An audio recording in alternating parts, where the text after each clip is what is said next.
দুটো মূলো নিয়েছি, সাদা মূলো, আর দুটো ডিম নিয়েছি। সর্বপ্রথম আমি মূলোগুলোর এই যে শেকড় এগুলো সব চেঁচে ছুলে আমি বাদ দিয়ে নেবো। একটু মূলোগুলো দেখো ছাড়িয়ে আমি ধুয়ে নিয়েছি পরিষ্কার করে। এবার আমি একটা একটা করে এই চাঁচুনি দিয়ে চেঁচে নেব। মূলোগুলো চাঁচুনিতে চাঁচতে কত মিহিমিহি হয়ে গেছে, দারুণ লাগছে কিন্তু। এবার আমি জলটা নিংড়ে ফেলে দিচ্ছি।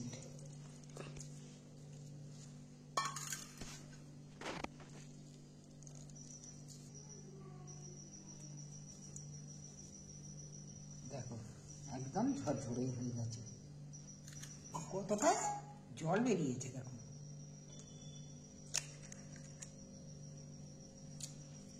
দুটো ডিমকেই ফাটিয়ে আমি দিয়ে দিচ্ছি এর মধ্যে।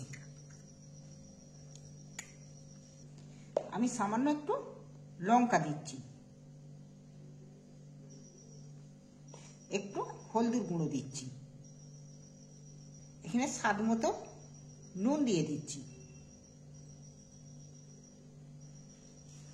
এখানে আমি একটু গরম মশলা গুঁড়ো দিচ্ছি। এবার আমি ভালো করে এটাকে মেখে নিচ্ছি।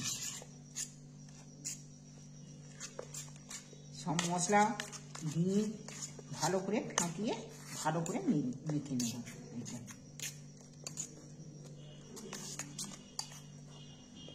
ধনে পাতা কুঁচো দিচ্ছি,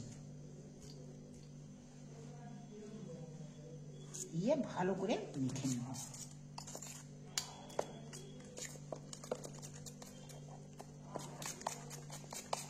এটাকে যতটা ভালো করে ফেটে নিতে পারবে, ডেলাও থাকবে না ভেতরে, আর এটা জিনিসটা যখন হবে দেখবে একদম নরম তুলতুলে ফুলে উঠবে ভালো। এইটা আমার ম্যাগনেট হয়ে গেছে। এবার আমি এইটা একটু একটা প্লেট চাপা দিয়ে একটু 5 ঘন্টা রাখছি। বেশ খানিকটা জল দিয়ে দিচ্ছি, আর একটা স্ট্যান্ড লাগিয়ে দিচ্ছি। এখানে আমি একটা ছিদ্র জায়গা নিচ্ছি। আমি একটু সরষের তেল, সামান্য একটু 2-1 ফোঁটা সরষের তেল পাতাটার মধ্যে মুড়িয়ে নিচ্ছি। আমি কিন্তু থালাটার মধ্যেও দিতে পারতাম। কলা পাতাটা কেন দিল, কলা পাতা ভেপে গেলে তার গন্ধ স্বাদ আলাদা, এর মধ্যে দিয়ে দিল।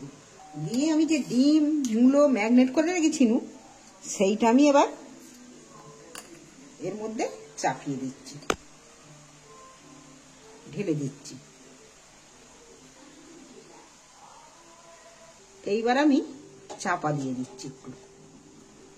এখানে আমি 7 থেকে 8 মিনিট আমি এখানে চাপা দিয়ে রাখবো। দেখি 8 মিনিট হয়ে গেছে আমার, দেখো দারুণ কিন্তু হয়েছে একদম। দেখছো হাতে কিন্তু লাগছে না, তবুও একবার একটু ছুরিটা গেঁথে গেঁথে দেখছি হয়ে গেছে। এবার আমি তুলে নিচ্ছি, একটু ঠান্ডা হোক, এইটা ঠান্ডা করতে দিয়ে যাচ্ছি। এই রেসিপিটা করার জন্য এখানে দুটো ধনে পাতা নিয়েছি। ধনে পাতাগুলো প্রথমে ছোট ছোট করে কেটে নিচ্ছি। নিচে এবার পেঁয়াজ দুটো আমি পেঁয়াজ ব্যবহার করছি। পেঁয়াজগুলো ছোট ছোট করে কেটে নিচ্ছি। দেখো আমি এই সাইজে ছোট ছোট করে পেঁয়াজগুলো কেটে নিয়েছি, দেখছো। এই পেঁয়াজটাও আমি একইভাবে ছোট ছোট করে ওই সাইজেই কেটে নেব। আমি এই রেসিপিটা বানানোর জন্য নিয়েছি 1 টুকরো আদা আর 6-8টা রসুনের কোয়া নিয়েছি। তোমরা পারলে শিলেতেও বাটতে পারো বা মিক্সারেও দিতে পারো। আদা রসুন দুটোকেই চেঁচে দিচ্ছি এর মধ্যেই। কথা বলতে বলতে আমার আদা রসুন চাঁচা হয়ে গেছে। আদা রসুন একসাথেই কলা পাতা থেকে আমি তুলে দিচ্ছি। কলা পাতা দিয়েছি, খুব সহজেই উঠে গেল কিন্তু।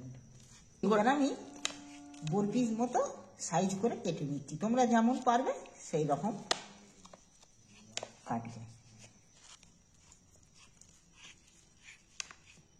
দেখো কাটাগুলো কত সুন্দর হয়েছে, একদম নরম তুলতুলে। এটা তুমি ভেজে শুধুও খেতে পারো, আবার এইটা ঝালও করতে পারো। দেখো খুব সুন্দর, কিন্তু রেসিপিটা দারুণ হবে। তোমরা এইভাবে একবার অবশ্যই বানিয়ে খেয়ে দেখো। এটা কিন্তু মূলো বলে অবহেলা করুনি, দারুণ লাগবে এটা খেতে।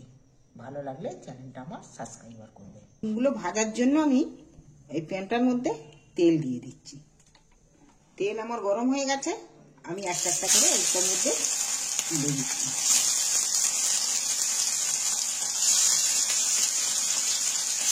এবার আমি একটা একটা করে আস্তে আস্তে উল্টিয়ে দিচ্ছি।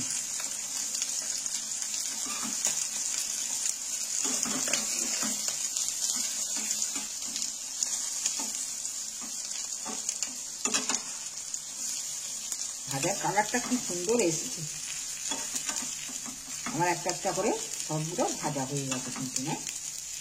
এবার আমি তুলে নিচ্ছি। তোমরা এই রেসিপিটা এইভাবে বানিয়ে খেয়ে একবার দেখবে। দুটো মাত্র ডিম ব্যবহার করেছি। হ্যাঁ দেখো,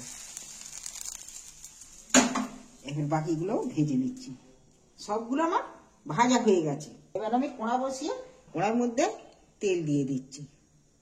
কড়াইতে তেল দিয়েছি, তেলটা গরম হয়ে গেছে। এবার আমি পেঁয়াজগুলো তুলে দিচ্ছি, কাটা পেঁয়াজগুলো। দেখো পেঁয়াজগুলো আমার ভাজা হয়ে গেছে। এবার যে আদা রসুনটা চেঁচে রেখেছিল, আদা রসুন একসাথেই তুলে দিচ্ছি।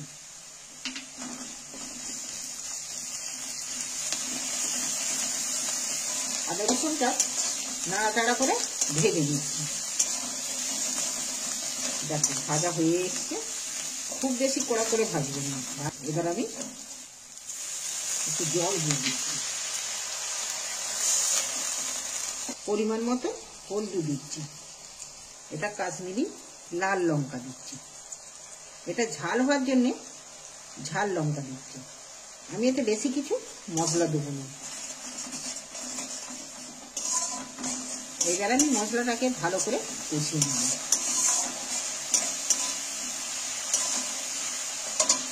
এখানে আমি স্বাদ মতো নুন দিয়ে দিচ্ছি।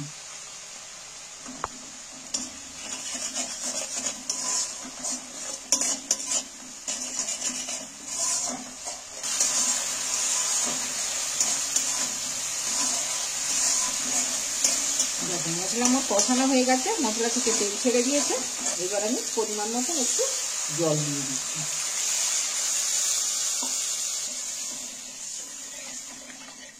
ঝালটা ফুটে উঠুক। দেখো ঝালটা আমার ফুটে গেছে।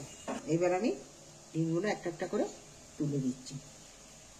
এইভাবে ডিমের রেসিপি একবার বাড়িতে বানিয়ে খেয়ে দেখো। ভালো লাগলে চ্যানেলটা আমার সাবস্ক্রাইবার করে দেবে। তোমাদের যদি অন্য কোনো রেসিপি তোমাদের রান্না পছন্দের থাকে আমাকে কমেন্ট করে জানাবে, আমি রান্না করে তোমাদের দেখাবো। কেটে রাখা ছোট ছোট করে ধনে পাতাগুলো আমি ছড়িয়ে দিচ্ছি উপরে। আমি এখানে একটু হাফ বাটি সস ব্যবহার করছি, টমেটো সস। টমেটো সসটা দিলে আরো খেতে টেস্টি হবে, ভালো লাগবে। আরো গন্ধটাও আলাদা আর খেতেও স্বাদে আলাদা হয়ে যাবে। দেখো জুস আর আমি মাখছি নি, এইরকম মাখা মাখা মতো আমি রাখবো। রেসিপিটা হয়ে গেছে, এবার আমি নামিয়ে নিচ্ছি, গ্যাস অফ করে দিচ্ছি। দেখো গরম গরম পরিবেশন তোমরা নিয়ে তোমরাও করতে পারো। এই রেসিপিটা বানালে গরম ভাতেতেও ভালো লাগবে আর রুটিতেও ভালো লাগবে। ডিম আর মূলোর রেসিপি রেডি।